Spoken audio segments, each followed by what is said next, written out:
Students, आज हम लोग UP board Hindi medium 9th class subject science का जो टॉपिक पढ़ने जा रहे हैं वो है न्यूक्लिक अम्ल। देखिए इसको किस तरीके से डिस्क्राइब किया जा रहा है। न्यूक्लिक अम्ल न्यूक्लियोटाइड्स से मिलकर के बना हुआ होता है और न्यूक्लियोटाइड्स के दो पार्ट होते हैं, न्यूक्लियोसाइड और फास्फोरिक अम्ल। ठीक है, न्यूक्लियोसाइड जो है ये शुगर और नाइट्रोजिनस क्षार होते हैं, नाइट्रोजनी क्षार। ठीक है, इनसे मिलकर के बनी हुई होती है। और शुगर के भी दो पार्ट होते हैं, राइबोस और डीऑक्सी राइबोस। ठीक है, लेकिन ये जो है हमारा नाइट्रोजनी क्षारक न्यूट्रोजीनस बेस, इसके दो पार्ट होते हैं, प्यूरिन एंड पिरिडीन्स।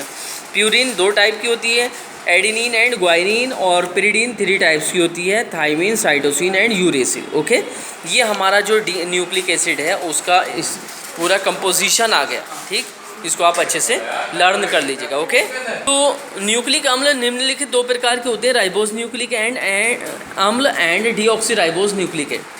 राइबोस न्यूक्लिक अम्ल को राइबोस न्यूक्लिक एसिड कहते हैं और डीऑक्सी राइबोस न्यूक्लिक अम्ल को डीएनए कहते हैं, deoxy ribose nucleic acid. Ribose nucleic अम्ल की बात करते हैं। आरएनए केंद्रक के केंद्रिक राइबोसोम अंदर प्रतिद्रव्य जालिका एंडोप्लाज्मिक रेटिकुलम तथा मुक्त रूप से कोशिका द्रव्य में पाया जाता है। यह पौधों, जंतुओं तथा विषाणुओं में एक रज्जुकीय राइबोसोम्स अम्ल पाया जाता है। रियोवायरस, वुड ट्यूमर वायरस में द्विरज्जुकीय आरएनए पाया जाता है। द्विरज्जुकीय आरएनए आनुवंशिक होता है। आरएनए की पॉलीन्यूक्लियोटाइड श्रृंखला का निर्माण अनेक न्यूक्लियोटाइड इकाइयों द्वारा होता है। सामान्यतः आरएनए आनुवंशिक पदार्थ नहीं होता है। यह मुख्यतः प्रोटीन संश्लेषण का मुख्य कार्य करता है। न्यूक्लियोटाइड के अनेक अणु परस्पर मिलकर एक सूत्री श्रृंखला का निर्माण करते हैं। न्यूक्लियोटाइड्स का निर्माण राइबोस शुगर, नाइट्रोजनस बेस तथा फास्फोरस अम्ल से होता है। आरएनए की श्रृंखला में पिरिडीन, एडिनिन, ग्वाइनिन, साइटोसिन एवं यूरेसिल के अणु पार्श्व में शर्करा से जुड़े रहते हैं। आरएनए में प्यूरिन बेस एडिनिन एवं ग्वाइनिन होते हैं। पिरिडीन बेस साइटोसिन एवं यूरेसिल होते हैं।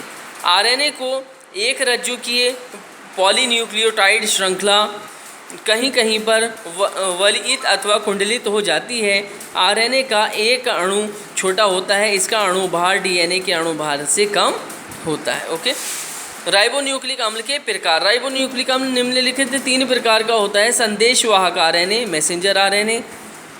इसका निर्माण डीएनए के द्वारा केंद्रक से होता है। यह डीएनए में स्थित आनुवंशिक सूचनाओं को राइबोसोम तक पहुंचाने का कार्य करता है। यह कुल आरएनए का 5% से लेकर के 10% तक का पार्ट होता है। यह प्रोटीन संश्लेषण के लिए टेम्पलेट की तरह कार्य करता है। राइबोसोमल आरएनए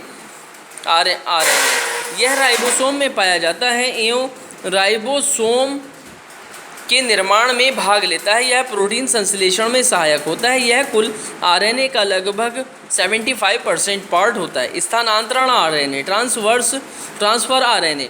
प्रत्येक अमीनो अम्ल के स्थानांतरण के लिए एक स्वतंत्र ट्रांसफर आरएनए पाया जाता है। यह स्वतंत्र रूप से कोशिका द्रव्य में पाया जाता है। यह अमीनो अम्लों को राइबोसोम पर पहुंचाता है तथा कुल आरएनए का लगभग 20% पार्ट होता है। राइबोसोम्स के कार्य, राइबोन्यूक्लिक अम्ल के कार्य डीएनए के नियंत्रण में राइबोन्यूक्लिक एसिड राइबोसोम में पहुंचकर प्रोटीन संश्लेषण का कार्य करता है। इस प्रकार आरएनए आनुवंशिक सूचना वाहक नहीं होता है। डीऑक्सी राइबोन्यूक्लिक अम्ल, ये हमारा नया टॉपिक है डीएनए वाला। ठीक है, इसमें आरएनए वाले में आपको ये डायग्राम बनाना है। इसमें ये है एमिनो अम्ल ग्राही भाग, ठीक है, 3' पार्ट, 5' पार्ट, डी चक्कर, और ये है एंटीकोडॉन चक्कर, अस्थिर चक्कर और टीसी चक्कर। ठीक है, इस डायग्राम को आपको बनाना है। Next is deoxy ribose nucleic acid. इस टॉपिक को हम नेक्स्ट क्लास में स्टडी करेंगे। ओके, तब तक के लिए आप यहीं तक के टॉपिक्स को अच्छी तरीके से लर्न एंड राइट कर लीजिएगा। ये आपके टेस्ट का मेन पार्ट है। ठीक है, अच्छे से लर्न कर लीजिएगा। ओके। डीऑक्सीराइबोन्यूक्लिक एसिड जो कि हम नेक्स्ट क्लास में पढ़ेंगे, उसकी शॉर्ट फॉर्म होती है DNA।